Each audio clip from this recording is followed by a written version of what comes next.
changed after that?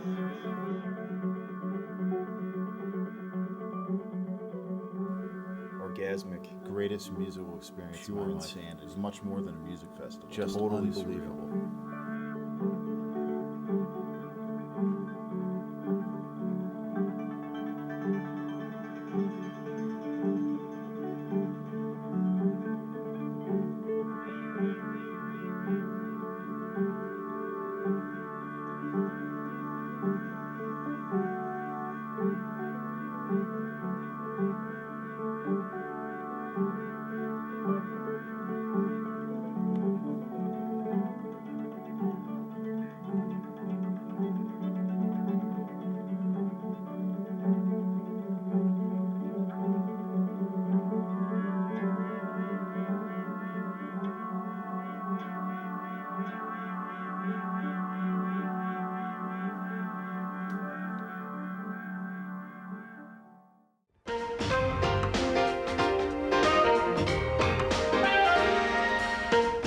From our studios in New York City, this is Charlie Rose.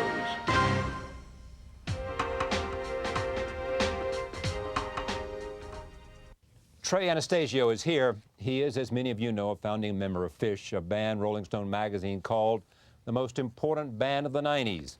They began in 1983 playing pubs in their native Vermont and slowly developed a devoted fan base, much as the Grateful Dead had done a generation before.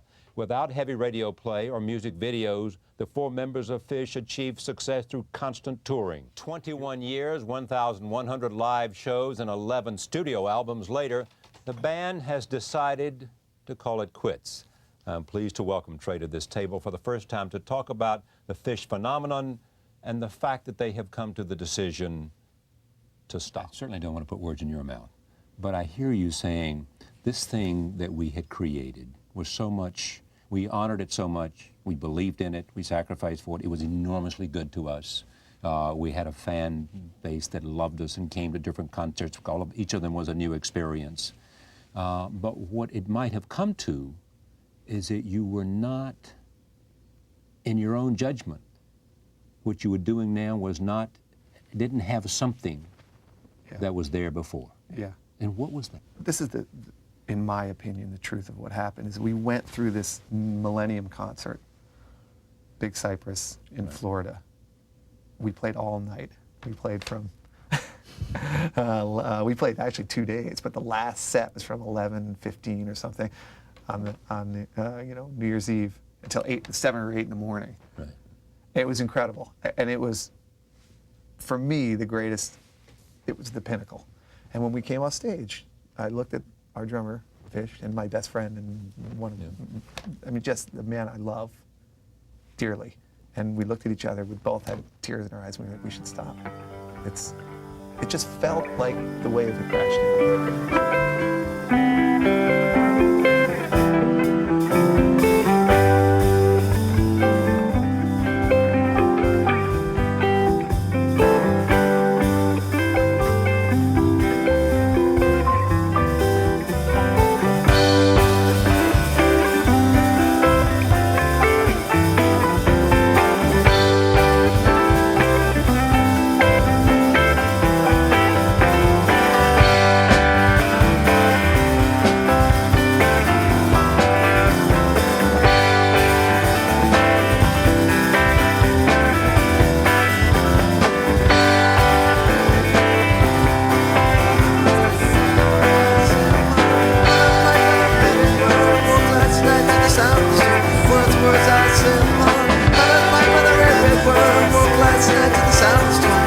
Words I sailed upon, but I pipe by the red, red worm. Woke last night to the sound of the storm.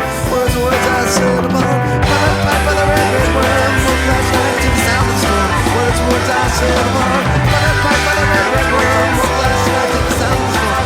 Words I sailed upon, but I pipe by the red, red worm. Woke last night to the sound of the storm. Words I sailed upon.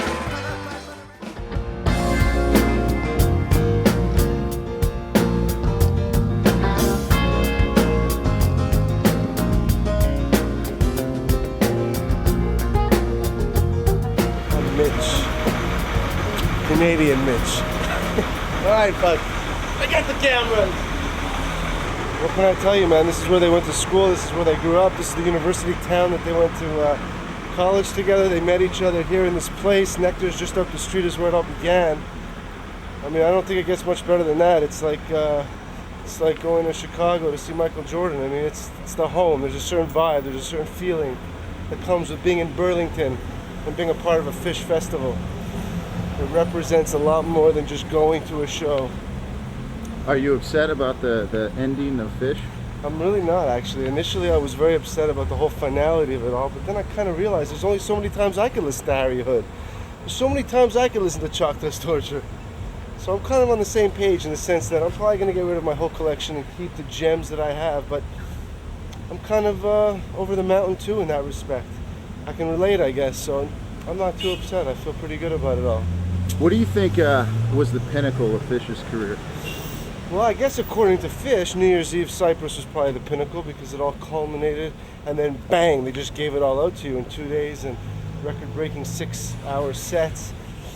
But the pinnacle for me was obviously seeing them at my first show in 1992 at the Spectrum in Montreal.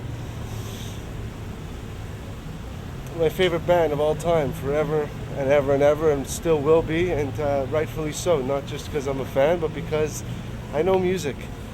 And I know how I feel when I listen to Phish, and I know how you feel when you listen to Phish, and that's why we're here.